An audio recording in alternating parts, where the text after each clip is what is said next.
কংগ্রেস আমলে শুধু দুর্নীতি আর দুর্নীতির কথা শোনা যেত। গত 10 বছরে দেশে কোনো দুর্নীতি হয়নি। দুর্নীতি পুরো দমে বন্ধ হয়ে গিয়েছে দেশে। বর্তমানে ভারতবর্ষের আর্থিক স্থিতি অনেক গুণ বেড়ে গিয়েছে। প্রধানমন্ত্রী নরেন্দ্র মোদী নিরন্তর চেষ্টা চালিয়ে যাচ্ছে দেশের আর্থিক পরিস্থিতি তৃতীয় স্থানে নিয়ে আসার জন্য। নরেন্দ্র মোদীর জামানায় আর্থিক পরিস্থিতি তৃতীয় স্থানে এনে তিনি দেখিয়ে দেওয়ার অঙ্গীকার নিয়েছেন।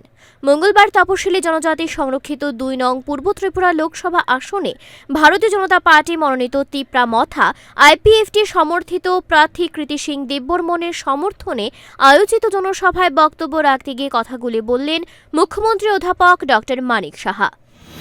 সেই জায়গায় এখন দেশের আর্থিক অবস্থা এখন ঠিক পয়সায় চলে আসছে সারা পৃথিবীর মধ্যে। আমরা আগামী দিন মাননীয় প্রধানমন্ত্রী যে চেষ্টা করছেন যে তৃতীয় স্থানে যেন যায়, এবং আমি নিশ্চিত যেভাবে নিরাপত্তার দিকেই হোক, আর্থসামাজিক উন্নয়নে হোক, ডেভেলপমেন্টের বিষয়ে হোক, সব জায়গায় মহিলাদের উন্নয়নে হোক, প্রধানমন্ত্রী যে বারবার বলছেন যে এতদিন ধরে জাতপাতের রাজনীতি আমরা দেখেছি, 2014 আগে শুধু জাতপাতের রাজনীতি হয়েছে। এখন মাননীয় প্রধানমন্ত্রী যে জাতপাত ছাড়াও যে রাজনীতি করা যায় সেটাও উনি দেখিয়েছেন। এবং শুধু তাই নয়, আপনারা সবাই জানেন যে যখন উনি বললেন যে 370 আমাদের এখানে আমাদের টার্গেট, সে 370 কেন সেটা টার্গেট দিলেন, এই 370 ধারা উনি বিলোপ করার কারণে ওইটাকে সম্মান দেওয়ার জন্য এই 370 যে টার্গেট উনি দিয়েছেন। দক্ষিণ সোনাইছড়ি পঞ্চায়েত মাঠে অনুষ্ঠিত নির্বাচনী সমাবেশে উপস্থিত ছিলেন মন্ত্রী টিঙ্কু রায়, বিজেপি নেতা সুবল ভৌমিক, দক্ষিণ জেলা সভাপতি শঙ্কর রায় সহ অন্যান্য বিশিষ্টজন। এদিনে জনসভা শেষে 117 পরিবারে 319 জন ভোটার বিজেপি দলে যোগদান করেছে। তাদেরকে দলে বরণ করে নিয়েছেন মুখ্যমন্ত্রী অধ্যাপক ডক্টর মানিক সাহা। এদিন মুখ্যমন্ত্রী আরও বলেন, নর্থ ইস্ট জোনে প্রধানমন্ত্রী নরেন্দ্র মোদী ও অমিত শাহ প্রায় 11টা চুক্তি সম্পাদন করেছে, যাতে করে গোটা দেশের শান্তি বজায় থাকে।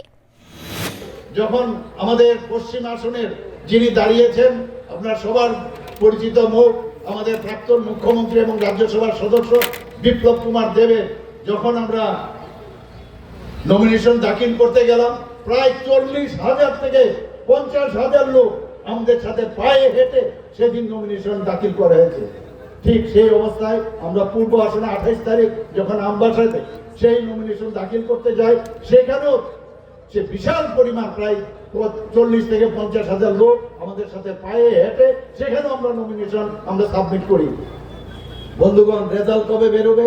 এখানে তো 26 তারিখ ইলেকশন, 26 এপ্রিল, তো রেজাল্ট বেরোবে 4 জুন। আমি এই দুটো জায়গায় যখন সাবমিশন আমরা করতে গেলাম নমিনেশন, সেদিনই আমরা বুঝে গেছি যে 4 জুনের জন্য আমাদের অপেক্ষা করতে হবে না। বুঝে গেছি যে পালস দেখে বোঝা যায় রুগী কি রকম।